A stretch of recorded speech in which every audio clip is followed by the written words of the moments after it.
नमस्कार दोस्तों, आज की क्लास में हम पढ़ेंगे कक्षा 10वीं के विषय गणित प्रश्नावली 1.3 के प्रश्न संख्या 1 को। इस वीडियो में हम इस सवाल को 3 स्टेप में कंप्लीट करेंगे। पहला स्टेप में हम इस सवाल को पढ़ेंगे और अच्छी तरीके से समझेंगे। दूसरे स्टेप में इस सवाल में उपयोग होने वाले कंसेप्ट को और प्रमेय 1.3 को अच्छी तरीके से समझेंगे। स्टेप 3, इस सवाल को हम अच्छी तरीके से 1 बाय 1 करके हल करेंगे। तो चलिए हम लोग शुरू करते हैं। हम समझते हैं कि अपरिमेय संख्या है क्या। अपरिमेय संख्या वैसी संख्या को बोलते हैं जो p बटे q के रूप का नहीं होता है। वैसे संख्या को अपरिमेय संख्या कहते हैं। इस सवाल में हमें √5 को अपरिमेय संख्या सिद्ध करना है। तो हम यह सिद्ध नहीं करेंगे कि √5 अपरिमेय संख्या है, हम यह सिद्ध करेंगे कि ये p बटे q के रूप का नहीं होगा। तो ये √5 खुद ब खुद अपरिमेय संख्या हो जाएगी। वैसी संख्या जो p बटे q के रूप का नहीं होता है वो परिमेय संख्या भी नहीं होती है। ठीक, तो इस सवाल में हम √5 को अपरिमेय संख्या सिद्ध नहीं करेंगे, बल्कि हम √5 को यह सिद्ध करेंगे कि यह परिमेय संख्या नहीं होगी।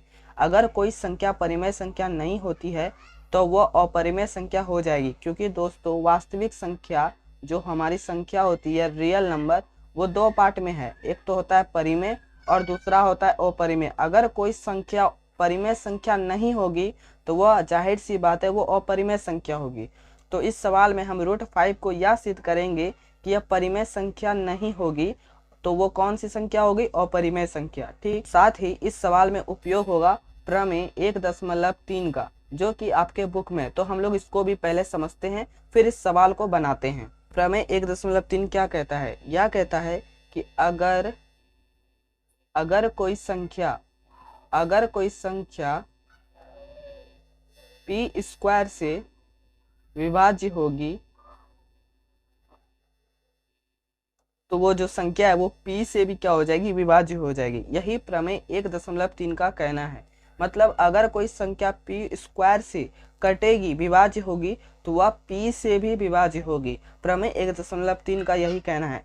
इस कंसेप्ट का भी उपयोग हम इस सवाल को बनाने में करेंगे। तो चलिए आप सवाल को बनाते हैं, हल करेंगे। सबसे पहले हम लोग मान लेंगे कि माना √5 एक परिमेय संख्या है। दोस्तों मानने में कोई प्रॉब्लम नहीं है, हम पहले मानेंगे कि √5 एक क्या है?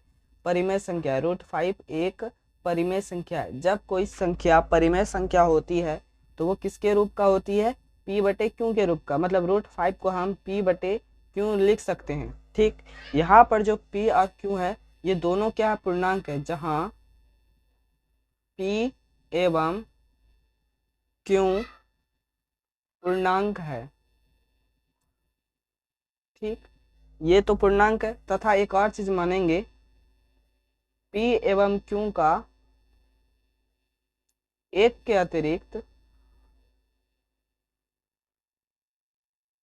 अतिरिक्त कोई भी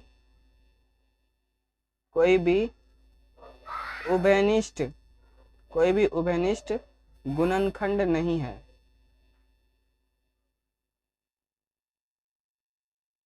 गुणनखंड नहीं है मतलब ये एक के अलावा किसी और से विभाजित नहीं होगी। हमने ये मान लिया, ठीक है। और हमने साथ क्या माना कि ये √5 जो है वो परिमेय संख्या है। अगर कोई संख्या परिमेय संख्या होती है तो वो p बटे q के रूप का भी होगा। हम क्या करेंगे, यहाँ से क्रॉस मल्टीप्लिकेशन कर देंगे। मतलब p बराबर क्या हो जाएगा हमारा? q√5। यहाँ से अगर हम क्रॉस मल्टीप्लिकेशन करेंगे तो ये हो जाएगा। अब क्या करेंगे, दोनों तरफ वर्ग कर देंगे। दोनों तरफ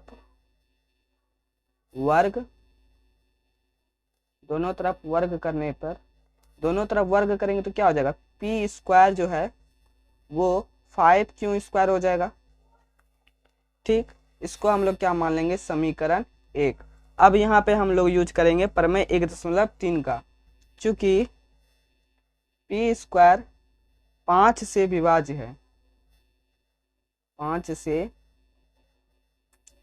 विभाज्य है, इसलिए p भी 5 से विभाज्य होगा।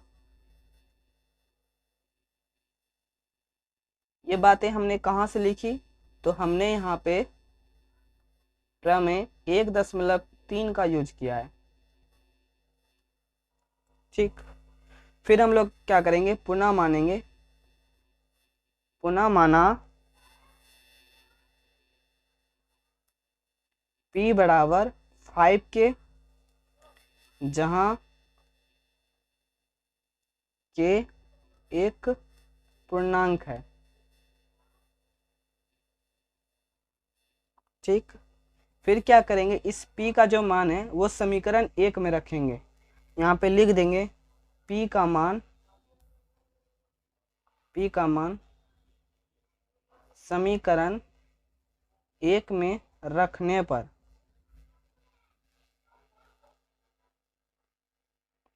देखिए हमारा समीकरण 1 यहाँ पर है। नेक्स्ट पेज में हम लोग आते हैं तो पी स्क्वायर बराबर 5 इंटू क्यू स्क्वायर है। यहाँ पर हम p का मान रख देंगे, p का मान 5 के था तो यहाँ पे क्या हो जाएगा 5k का स्क्वायर बराबर 5 क्यू स्क्वायर। अब देखिए ये क्या हो जाएगा 25k स्क्वायर हो जाएगा बराबर 5 क्यू स्क्वायर। तो यहाँ पे क्यू स्क्वायर बराबर क्या हो जाएगा 5k स्क्वायर। ठीक, यहाँ पर भी हम लोग लिख सकते हैं चूंकि क्यू स्क्वायर 5 से विभाज्य है इसलिए क्यू भी 5 से विभाज्य होगी। ये बात हमने कहाँ से लिखा, तो ये बात हमने लिखा क्रम 1.3 से। ठीक, चूंकि p एवं q, देखिए वहां पर भी p 5 से विभाज्य हो रही थी, यहाँ पर भी q 5 से विभाज्य हो रही है, दोनों 5 से विभाज्य है, दोनों 5 से विभाज्य है, इसलिए 5p एवं q का एक उभयनिष्ठ गुणनखंड है, एक उभयनिष्ठ गुणनखंड है। इससे उस कथन जो हमने क्या माना था कि p एवं q का एक के अतिरिक्त कोई और गुणनखंड नहीं है, तो इससे उस कथन का क्या हो जाएगा विरोध हो रहा है, उस कथन का विरोध प्राप्त हो रहा